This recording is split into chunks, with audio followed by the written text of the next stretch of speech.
About to enter the shred quarters, which is a private skate park, right? I mean, a lot of people know about it nowadays.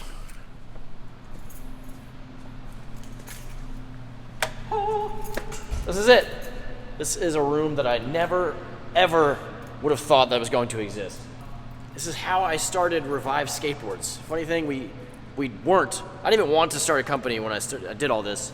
I just wanted to make YouTube videos.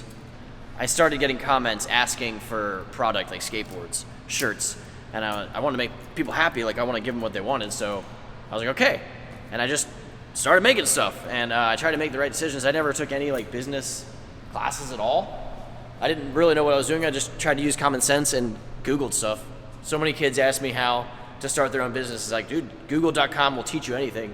About once a month, I walk into this room and it hits me again, like, whoa, this is what it all came to be. Like, this happened because of my random thought when I was 26. I think I was 26 when I started all this.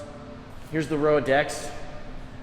This is all the Revive boards. We actually started out as Revenge. It was a series. We were making a skate video called Skate Revenge, and I got with Wes Pritchard and Alex Buning. I hit them up, and Alex is working right in that room. Wes stopped skating, and he has a family and all that stuff, which is cool, but Alex and I continued it, and we'd start making videos behind the scenes for a skate video. It was called Skate Revenge, and then eventually we were like, let's do the board company.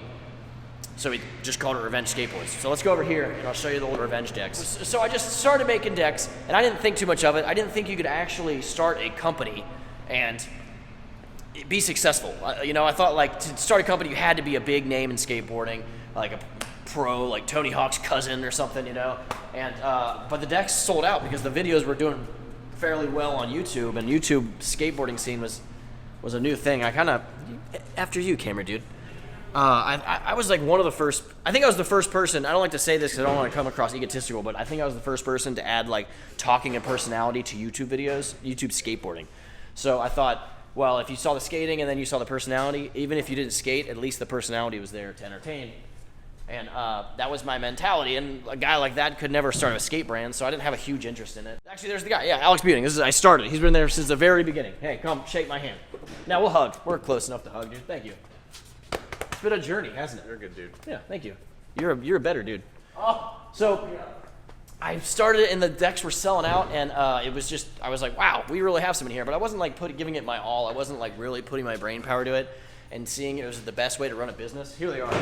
Here's the Revenge decks up on the wall. Because we ran out of room over there, and we redid the skate park, so we just threw them over here. Right here, the red. The left red and the black right there, those are the first two decks. I remember I got 50 of each, and it was scary because I was like, I gotta sell 100 decks, but they went fast. And then every time I get a batch, they went fast. And eventually, I talked to that guy. He's over by he's in the kitchen appropriately. Like, the first time he's in the video, it's like, oh, he's the guy that hangs up next to the fridge. No, that's my business partner and friend. I've been friends with this dude since I was 14.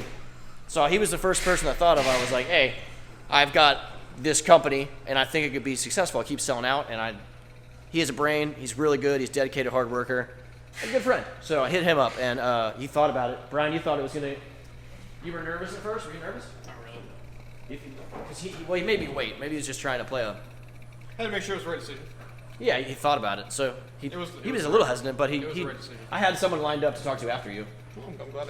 I mean, I didn't have a meeting set up, but it was like, I had to well, if he's not going to do it with me, because I couldn't do all this by myself. But he said yes, and it was the best decision ever. These days, I would never do it without him. Like, look at this. This is insane. Like, I never in a million years thought that I would have this many decks. I mean, I guess we technically own these, right? These are our decks, right? And that's weird. There's probably 7,000 sitting here right now, total? 6,000? Yeah, and the holidays, we had 8 to 10,000, somewhere in there. So Revenge totally didn't work out. We quickly found out that there was a longboarding truck company, Revenge Trucks, and we asked them, because of the trademark office, they were like, what? We finally started doing things legal. We were like, we should trademark our name. And the trademark office was like, we'll let you do it, but we think this is a little similar, the longboarding truck company. You should ask their permission first. And they wanted some money for the name, which, fine. They wanted a lot of money, and it wasn't even a thought that we would pay that much money, so we just rebranded. if you look at the old Revenge decks with the Revive, we finally, you know, we could keep the branding and it would look similar. And it was a more positive because we're all about like fun. And, you know, we wanted to have the vibe where like you watch our videos and it feels like you're out there skating with your friends because that's what we skate for. You know, we have a good time. We love skateboarding. And that's what we wanted to come across. So Revive made sense and we were scared. We didn't know. We were out for a few months because we couldn't sell the Revenge stuff. We like had one final day of selling it and it went pretty fast actually. But there's some traces still existing. And then when Revive came back, it was even more successful than Revenge. The stuff got bought out really fast, and then it was hard to keep decks in stock and made fast enough for the demand, mostly because the skateboarding industry takes so long to make decks made. You know, you don't make an order and it comes in next week. I mean, just like every single season, we put out a new.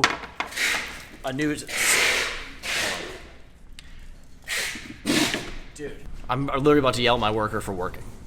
No, I'm not going to yell. He knows. It's a struggle. He walks in, he's like, what's that idiot with a camera doing? Every single season, like spring, summer, fall, winter, we do a new line. That means new boards, new apparel, like hoodies, all that stuff. Most of the decks is me just getting a random idea, and then JP Coover turns them into reality. And this, we were having a meeting, we shows all the decks, and I was like, oh, we should totally add a villain deck that has Brian Ames' face on it, and he's the bad guy. And then it comes to reality. It's you know, there's so little planning. We put a lot of planning, but so little planning when we're actually planning, if that makes sense. That's how my brain works. It doesn't make sense. Here's one of the best decks ever made. The taco deck. We should have called it the Heaven deck. I think I tried to call the shirt that. I'm obsessed with tacos, dude. Like literally, like lately, when I draw little doodles on orders and stuff, I just draw a taco. And like part of me is like, you should change this up. That's all you do is draw tacos. And then part of me is like, yeah, I mean, that's all I do is draw tacos. That's like the right decision. So there you go. That deck's awesome. If you want to get blinded, point this at the sun and look up at your look into it. No, it's not that bad, but it's really cool. Like when someone does a kickflip on this, you're like, he has the platinum deck. So if you want to get noticed at the skate park, get that one. When I started doing this though, I remember when like I got with Brian and I was like, what do I want to do with all of this? And I thought if I got to the point where we had a warehouse and I had a box on the floor that I could skate like anytime at night, this will be way more successful than I ever could have imagined. And now we have this, which it's crazy. Like this is 7,500 square feet. That's 5,600 square feet. And then we have 3 offices over there. And it's just like I have an office, which is the weirdest thing in the world because I grew up a skate rat, you know? Like I was on the street every single day of my life. I went to college and nothing really felt right. And eventually I was like, well, maybe I could do YouTube videos. That way I could build an audience, and if I wanted to like start a band or like I wrote books at the time, I still try to write books. I could like, you know, I could push myself with the audience and it'd be more likely to succeed. And then I said I had so much skate content from growing up. I used that, but I was like, never in a million years I thought I would have an office. Like that's weird. I wanted to do this video just because I've answered this question so many times on how I started it. But yeah, it's just from YouTube videos and not giving up, just working hard, man. I work like 100 hours a week on all this stuff. Everyone asks what my favorite deck is. I guess I have to say the red Lifeline because it's like the first one, but this one. Boom! See the Carlsbad? Sam Fluharty made that one. I just like it. It's creepy. I like creepy. And it was like an homage to a lot of cool skate spots immensely. Like Leap of Faith when I was a kid, I dreamt of even trying it. The NKU 8-stair, he was here in Cincinnati. It's my favorite skate spot in the world. EMB, and the Philly Courthouse, and Love Park.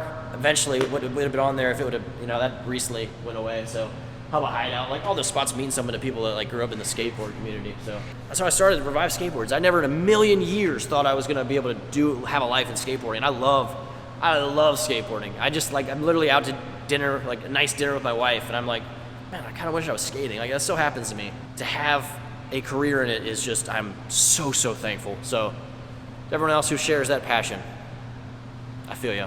You feel me. I don't know what I'm trying to say. I'm gonna skate. You can get some artsy shots. I'll skateboard. You wanna do that? That's spanked me.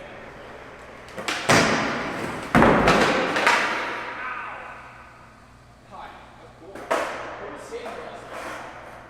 Oh, that's it.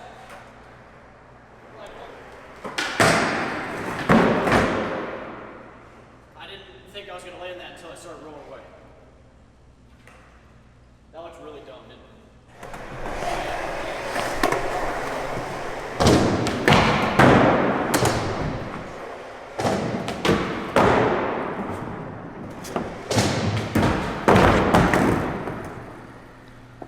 So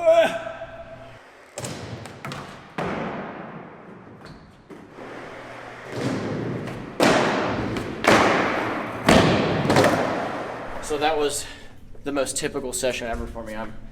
I never get to skate as much as I like, and when I do, I think I can just do the same tricks I've always done. I think it's not gonna take me that long, and then it does. It takes me long. It took me like 40 minutes to land 4 tricks. Here's my office. It is never ever clean.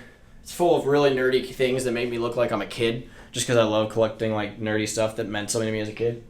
But that's it. I get asked this question so much, and I thought I would do this video just like a laid back me talking to you guys. I do videos here every single day, so hit the subscribe button if you're not already subscribed. But to everyone that is and that watch my videos, this happened because of you guys. So I just want to, like, from the bottom of my heart, thank you. This is a dream come true. I love skateboarding, and to everyone out there that shares my passion and, like, you know, gets behind us what we do here. We all love it, and it supports a lot of these dudes, like, entire lives. You know, they just work here in the skate shop. I want to thank the whole crew, the whole team, and just anyone that's played a piece in this. It includes you guys. Thank you so much. I love you all. Even the people that are out there talking trash, I love you guys. Unless you don't skateboard and you hate, and you have nothing to do with me, then, like, come on, man. Be a nicer person. Actually, if you hate, just be a nicer person. That's it, though. I'll see you guys tomorrow for another video.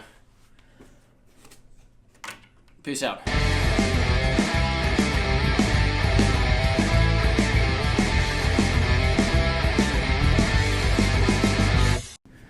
This is the story before I started to revive skateboards, pretty much. It's like fictionalized, changed everyone's names, and like alter like a very small sort of events to make the story flow. But yeah. You just literally go to andyschrock.com. I didn't mean for this to be a plug, but now it's a plug. But it's my own book, so that's not weird, right? I read this. It's about me as a teenager, and it absolutely has adult me stressed out where I grew up skateboarding. And then at the same time, here is Kylo Ren and Captain Phasma with a Star Trek backdrop.